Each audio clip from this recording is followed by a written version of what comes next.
El Centro de Acceso a la Información Pública solicitó reuniones con los candidatos presidenciales para hablar sobre la Ley de Acceso a la Información Pública, dado que entienden que es hora de ajustar la legislación a los estándares internacionales y promover una mayor transparencia.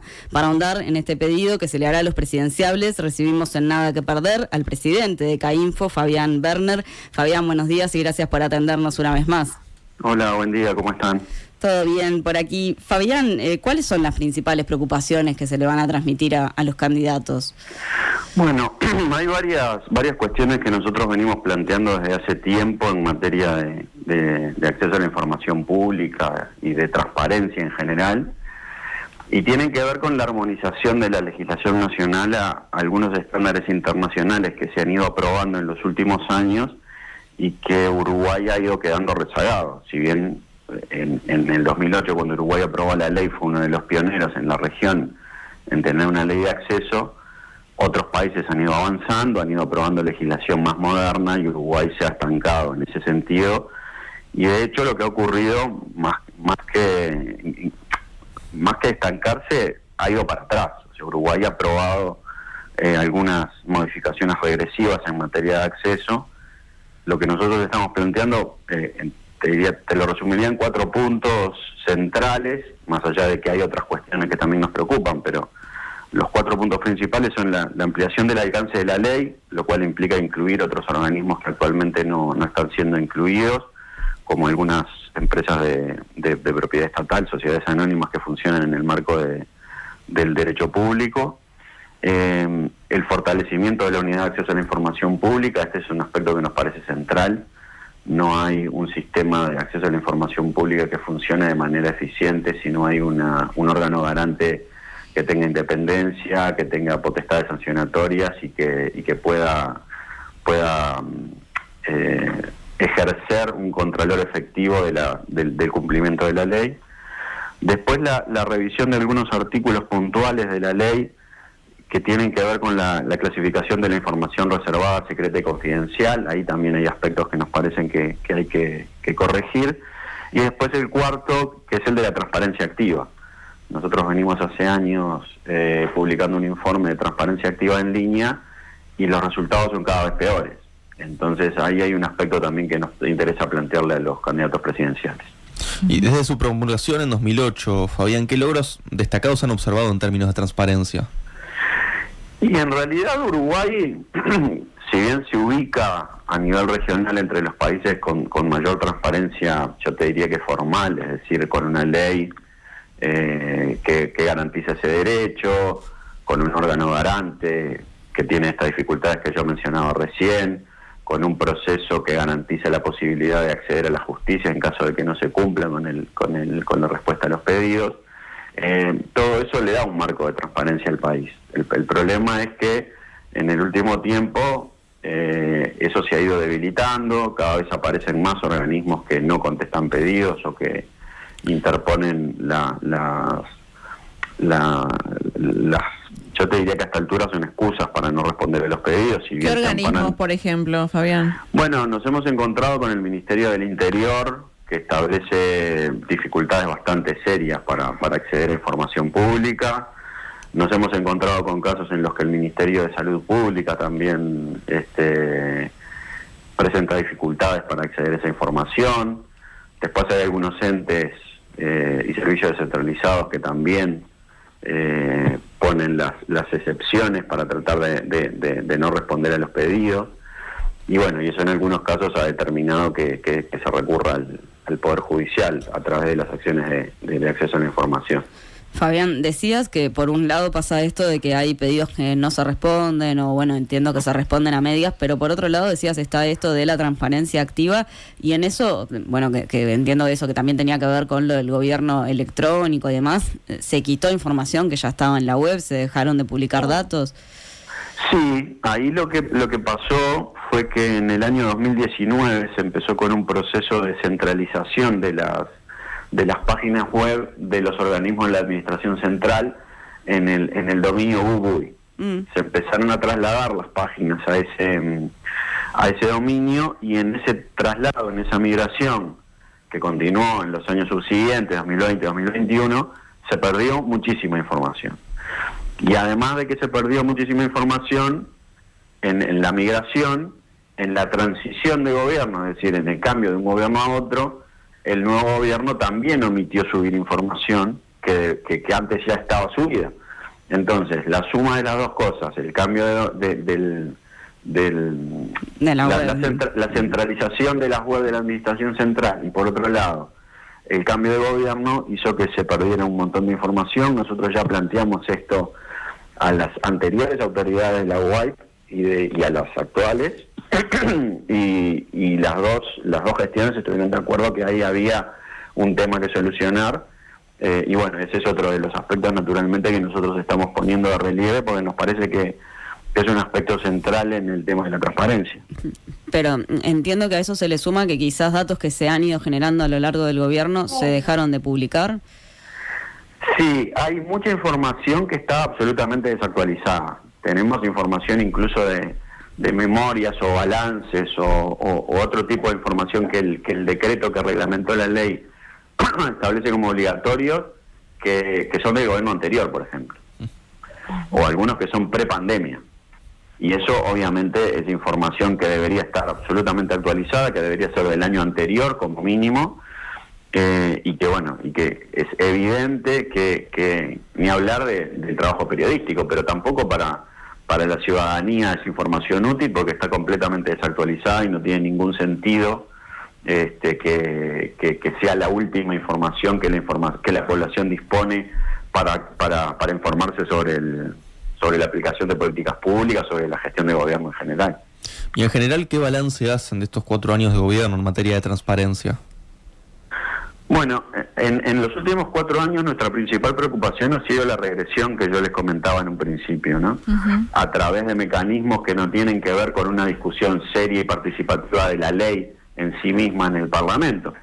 Se ha modificado la ley de acceso a través de la ley de urgente consideración, a través de artículos en las rendiciones de cuentas o a través de algunas decisiones administrativas de organismos que deciden responder los pedidos de tal o cual manera sin atender estrictamente lo que dice la ley, cuando en realidad oportunidad de discutirlo hubo, porque se presentó un proyecto de reforma de la ley de acceso a la información pública en el año 2021. Nosotros informamos ese proyecto en ese mismo año, todavía era pandemia y lo hacíamos de manera virtual. Presentamos un informe bastante extenso, planteamos nuestras diferencias con algunas de las cosas que planteaba el proyecto de reforma, pero también nos parecía que tenía aspectos positivos y que era una buena oportunidad en general para poner a discusión estos aspectos que estamos planteando. Lo que nosotros vemos también con cierta preocupación en este año es que los programas de los partidos políticos no responden a este tema como deberían. Hay menciones muy parciales y en algunos programas se menciona casi nada el tema de la transparencia, y te diría que el acceso a la información pública como asunto, la reforma de la ley o la vigencia de la ley de acceso a la información pública casi que no aparece en los programas de gobierno. ¿Qué pasa con las amenazas a la libertad de expresión de actores de gobierno, por ejemplo? Hemos visto en alguna rueda de prensa, por ejemplo, que han sido increpados los periodistas o que se les pregunta su nombre, diferentes actitudes que de alguna manera amenazan, ¿no?, la libertad de expresión. Sí, en los contextos de campaña electoral, lamentablemente es bastante usual que eso suceda, ¿no? Son contextos en los cuales existe mucha más presión, tanto sobre los dirigentes políticos como sobre los periodistas. Se generan situaciones inadecuadas que no deberían ocurrir, pero que no solo en Uruguay, en todos los países se producen. Y además se producen muchas situaciones que sobre todo en contextos fuera de Montevideo, fuera del radar de los grandes medios, que no se denuncian. Y eso es algo que nosotros estamos trabajando y estamos tratando de acceder a esos casos, porque muchas veces se piensa que son situaciones casi que naturales, que se dan en medio de un acto proselitista, se producen naturalmente, y eso debería desnaturalizarse, denunciarse y ponerse en el debate público, porque si no, lo que termina sucediendo es que los periodistas y las periodistas que tienen menos espalda, es decir, que tienen de repente trabajos independientes, que trabajan en medios alejados de Montevideo, o que no tienen el respaldo de sus medios, terminan sufriendo situaciones que no deberían sufrir. Eso es un aspecto que nos preocupa bastante y que también se refleja en redes sociales, no solo en aspectos, en situaciones de acto, digamos, en los actos electorales, sino también en redes sociales. Vemos que hay unos mayores situaciones de ataque sobre periodistas o contra periodistas por su trabajo en los medios a través de las redes sociales. Pero no solamente ha pasado ahora en campaña electoral, también ha pasado durante este periodo de gobierno. ¿Eso se le piensa plantear a los candidatos? En especial, sí, no sé, a Delgado, por ejemplo, que tuvo aquel episodio, ¿no?, con la colega de TV Ciudad. Sí, si bien el planteo central de las reuniones que nosotros pedimos es que ustedes mencionaban al inicio, el tema del acceso a la información pública, va a haber otras cuestiones que nos preocupan y que vamos a aprovechar la ocasión para plantearlas también, por lo menos para que quede constancia de que nosotros venimos trabajando el tema, de que estamos atentos, que lo hemos planteado en distintas ocasiones y que nos gustaría que hubiera un pronunciamiento en el marco de la campaña electoral que todavía, como ya te decía, no ha habido ninguna oportunidad en la que hayamos constatado que los candidatos estén planteando estos temas como prioridad de su eventual gestión de gobierno. Fabián, nos gustaría consultarte por otro tema. Nuestro compañero Eduardo Preve informó la semana pasada que el gobierno lleva más de 9.000 horas de avisos en campañas de bien público y que en este año, que es electoral, triplicó la cantidad de avisos. ¿Qué reflexión les merece esto? ¿Están siendo bien utilizadas estas campañas de bien público donde se anuncian aplicaciones como la de UIMAP, por ejemplo? Bueno, ahí hay una, por decir algo leve, una contradicción, digamos, ¿no?, por parte del gobierno y del partido de gobierno, porque recordemos que venimos de prácticamente un periodo de gobierno entero de prédica contra la ley de medios que fue derogada finalmente, que establecía la posibilidad de que los organismos del Estado hicieran uso de estas campañas en el marco de la ley. Se siguen utilizando, como vos decías. De hecho, hoy en los medios públicos y en distintos medios se pueden escuchar piezas publicitarias que hablan del cumplimiento de la ley 19.307, que ya está derogada. Y naturalmente eso se ha constatado que se está utilizando más que como una campaña de bien público, de difusión de las políticas públicas, como una especie de propaganda del gobierno. Naturalmente, para nosotros eso es un abuso de poder estatal, porque se está haciendo utilización de los recursos que da el Estado para tratar de difundir una gestión de gobierno que beneficia a uno de los candidatos que está disputando la elección. Eso desgraciadamente también es algo que suele ocurrir en los periodos electorales, de manera más o menos evidente.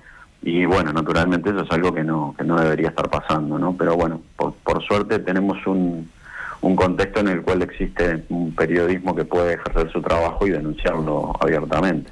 Hablaba justamente de los cambios a la ley de medios. ¿Van a pedir que se revise esta ley teniendo en cuenta, bueno, las críticas que realizaron ustedes cuando se estaba discutiendo?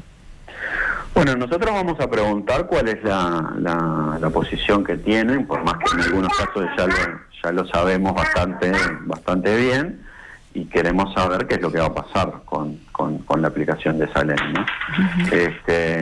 Naturalmente nosotros haremos lo que esté a nuestro alcance para que el gobierno que venga modifique o derogue esa ley que se aprobó recientemente, porque seguimos pensando que es una ley inconveniente, regresiva, que viola derechos humanos y que, como han dicho distintos organismos internacionales,